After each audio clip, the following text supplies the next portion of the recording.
AP CM Chandrababu అధ్యక్షతన cabinet భేటీ కొనసాగుతుంది. 30 కీలక అంశాలపై కేబినెట్లో చర్చిస్తున్నారు. సిఆర్డీఏ ప్రతిపాదనలు, ఎస్ఐబీపీ నిర్ణయాలకు కేబినెట్ ఆమోదం తెలపనుంది. పలు సంస్థలకు భూముల కేటాయింపు, యూనివర్సల్ హెల్త్ పాలసీ తయారీ అమలుకి ఆమోదించనున్నారు. పీపీపీ మోడ్లో కొత్తగా 10 మెడికల్ కాలేజీల ఏర్పాటుపై చర్చిస్తున్నారు. వాహన పన్ను చట్ట సవరణ బిల్లుకి ఆమోదం తెలపనున్నారు.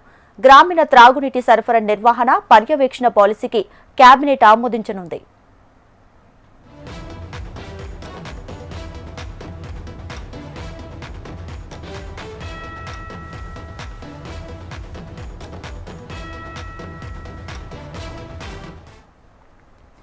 సీఎం చంద్రబాబు అధ్యక్షతన కేబినెట్ భేటీ కొనసాగుతుంది. ఇక పూర్తి సమాచారం మా ప్రతినిధి హరికిషన్ అందిస్తారు. హరికిషన్, ఆంధ్రప్రదేశ్ ముఖ్యమంత్రి చంద్రబాబు అధ్యక్షతన రాష్ట్ర సచివాలయంలో కేబినెట్ సమావేశం అయితే కొనసాగుతున్నటువంటి పరిస్థితి ఉంది. దీంట్లో పలు అంశాలకు సంబంధించి అంటే మొత్తం కూడా 30 అంశాలకు సంబంధించినటువంటి అజెండాతో ఈరోజు కేబినెట్ సమావేశం అనేది కూడా కొనసాగబోతుంది. ఇందులో ఈ రోజు కీలక నిర్ణయాలు అనేవి కూడా తీసుకోబోతున్నటువంటి పరిస్థితి అయితే ఉంది. ముఖ్యంగా పలు చట్ట సవరణలకు ఆమోదం తెలపనుంది కేబినెట్. ఎస్ఐపిబి సమావేశంతో పాటు అలాగే సిఆర్డీఏ సంబంధించినటువంటి సమీక్ష సమావేశాల్లో తీసుకున్నటువంటి నిర్ణయాలకు ఆమోదం తెలపబోతున్నటువంటి పరిస్థితి ఉంది. యూనివర్సిటీ హెల్త్ పాలసీ తయారీ, అలాగే పీపీపీ మోడల్లో కొత్తగా 10 మెడికల్ కాలేజీ ఏర్పాటుకు సంబంధించి ఈరోజు మంత్రివర్గంలో చర్చించి నిర్ణయం తీసుకోబోతున్నారు. ముఖ్యంగా ఆతిథ్య హోటళ్లకు ప్రోత్సాహకాలపై, అలాగే సాంప్రదాయేతర ఇంధన వనరుల ప్రాజెక్టుకు సంబంధించి కూడా చర్చించి ఆమోదం తెలపబోతోంది కేబినెట్.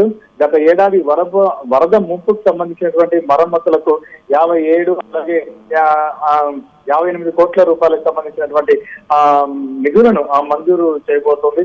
ఎస్సీ/ఎస్టీ చట్టంలో పలు సవరణలకు కూడా మంత్రివర్గం ఆమోదం తెలపబోతోంది. అలాగే వివిధ సంస్థలకు సంబంధించినటువంటి భూ కేటాయింపులకు ఆమోదం తెలపబోతున్నటువంటి పరిస్థితి ఉంది.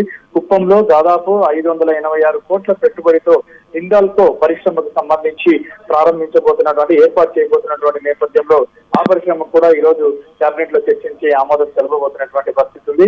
వాహన పన్ను చట్టం సవరణ బిల్లుకు ఆమోదం తెలపబోతుంది మంత్రివర్గం. అలాగే గ్రామీణ నీటి అంటే తాగునీటి సరఫరా నిర్వహణ, అలాగే పర్యవేక్షణకు సంబంధించినటువంటి పాలసీకి కూడా ఈ రోజు కేబినెట్ ఆమోదం తెలపబోతున్నటువంటి పరిస్థితి ఉంది.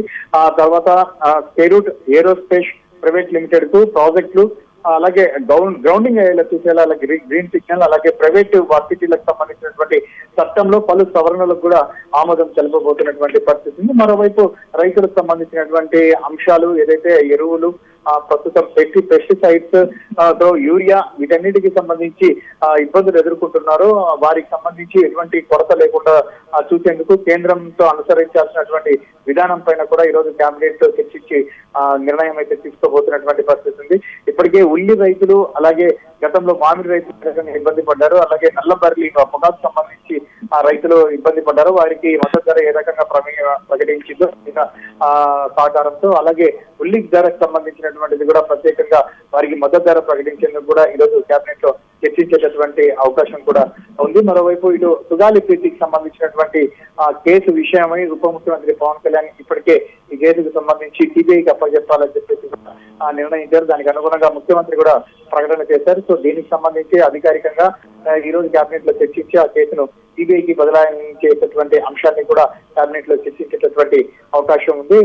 ఎన్నికల అసెంబ్లీ సమావేశాలకు సంబంధించి ఈ నెల 18వ తేదీ కూడా 18వ తేదీ నుంచి నిర్వహించాల్సినటువంటి నేపథ్యంలో దానికి కూడా చర్చించి కేబినెట్ ఆమోదం తెలిపేటటువంటి అవకాశం ఉంది. మొత్తానికి మాత్రం సుదీర్ఘంగా కేబినెట్ సమావేశం అయితే జరుగుతున్నటువంటి పరిస్థితి అయితే తాజాగా ఉంది. Geethika. Right Harikishan, thank you.